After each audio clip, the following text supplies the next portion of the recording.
You know that moment in April when you file your taxes expecting a decent refund, maybe enough for a vacation or to knock out some debt, and instead you get $300? Or worse, you owe money?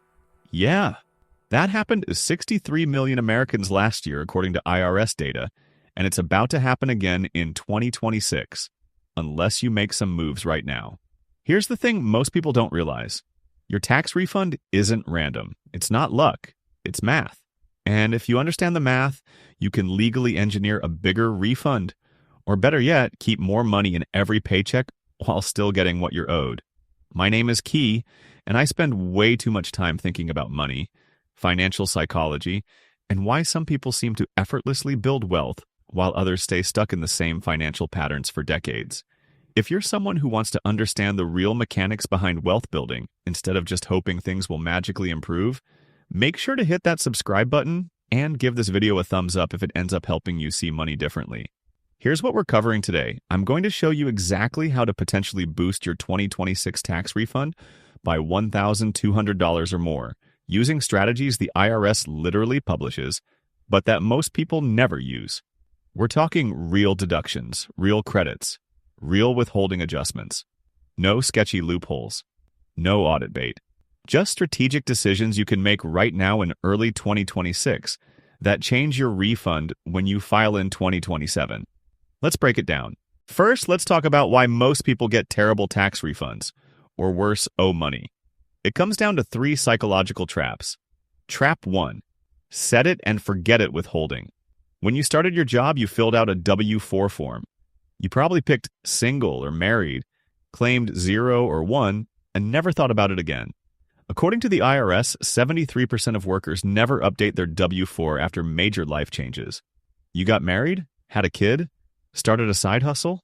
Your withholding is probably wrong, and wrong withholding means you're either giving the government an interest-free loan all year, or you're getting hit with a surprise tax bill in April. Trap 2. The refund illusion. Behavioral economists call this mental accounting.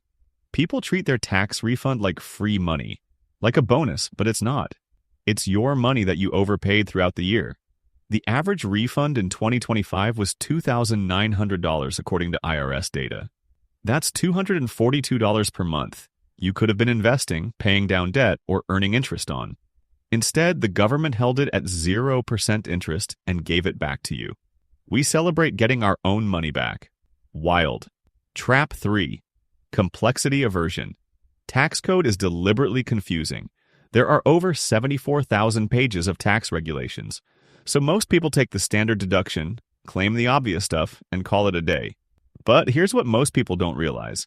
The IRS offers dozens of deductions and credits specifically designed to lower your tax bill.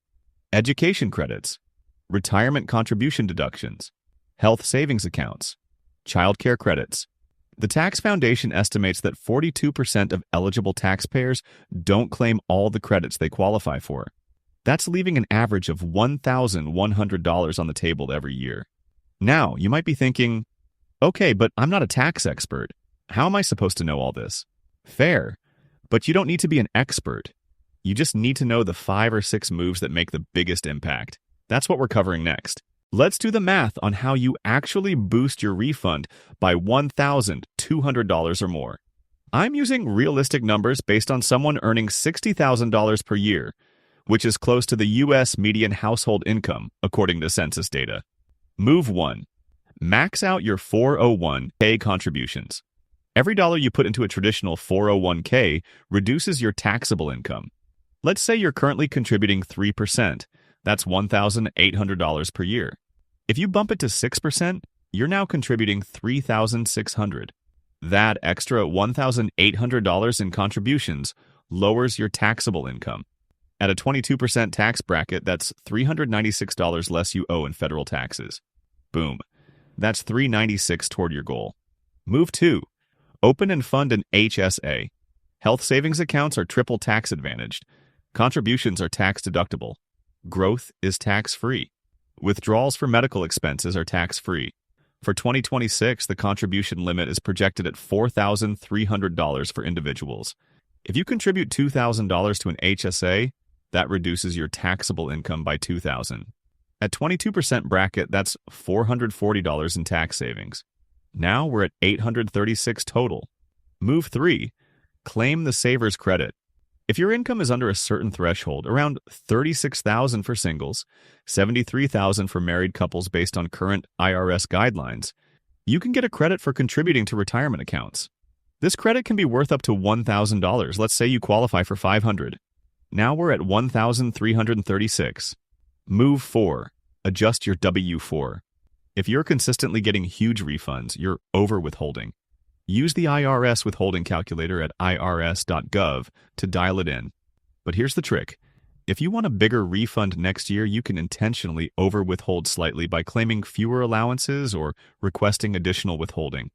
I'm not saying you should, that's giving the government a free loan, but mathematically, it works. This isn't magic, it's just understanding the levers. According to the Tax Policy Center, the average middle-income household can reduce their tax liability by $1,000 to $1,500 annually just by maximizing available deductions and credits they already qualify for. Let me show you how this plays out in real life. Example 1. Sarah, the teacher. Sarah earns $58,000 per year. She takes the standard deduction and contributes nothing to retirement. Her refund last year? $412. This year, she opened a traditional IRA, contributed $3,000, and opened an HSA through her employer's high-deductible health plan, contributing $1,500. Those moves lowered her taxable income by $4,500. At her tax bracket, that's roughly $990 in additional refund, plus she qualified for $200 in saver's credit. Total boost, $1,190. Almost exactly our target. Example 2. Mike and Jen, married with one kid. They were getting refunds of around $1,000. They started maxing their dependent care FSA, $5,000 per year for childcare expenses they were paying anyway. That's pre-tax dollars. At their combined 24% marginal rate, that's $1,200 in tax savings right there.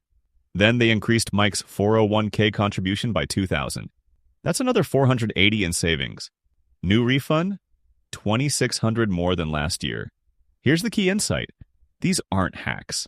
They're literally programs the IRS created to incentivize specific behaviors. Saving for retirement, paying for healthcare, raising kids. You're just using them. Okay, real talk. Don't blow your refund boost. Mistake 1. Claiming deductions you don't qualify for. Every year, people get audited for claiming home office deductions when they don't have a dedicated workspace, or mileage deductions without proper records. The IRS audited over 600,000 returns last year. Don't be cute. Only claim what you can document. The average audit adjustment costs taxpayers over $10,000 according to Treasury data. Mistake 2. Treating your refund like a windfall. Lifestyle creep is real. You get a bigger refund, you immediately spend it on something you don't need. A 25-year-old who invests a $1,200 refund in an index fund every year instead of spending it? That's worth over $190,000 by retirement at 7% average returns. Don't let that money disappear into Amazon purchases and dinners you won't remember. The whole point of optimizing your refund is to either keep more throughout the year or get a lump sum that actually moves the needle on your financial goals. Look, here's the bottom line.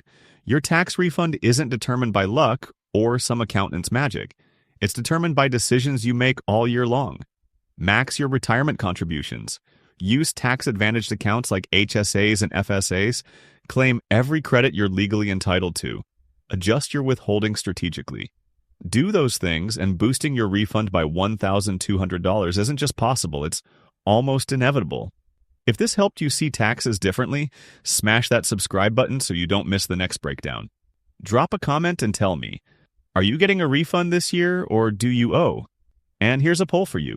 Would you rather get a big refund once a year or keep more money in every paycheck? Let me know. This is not financial advice. Talk to a CPA, do your research, and make smart moves. I'll see you in the next one.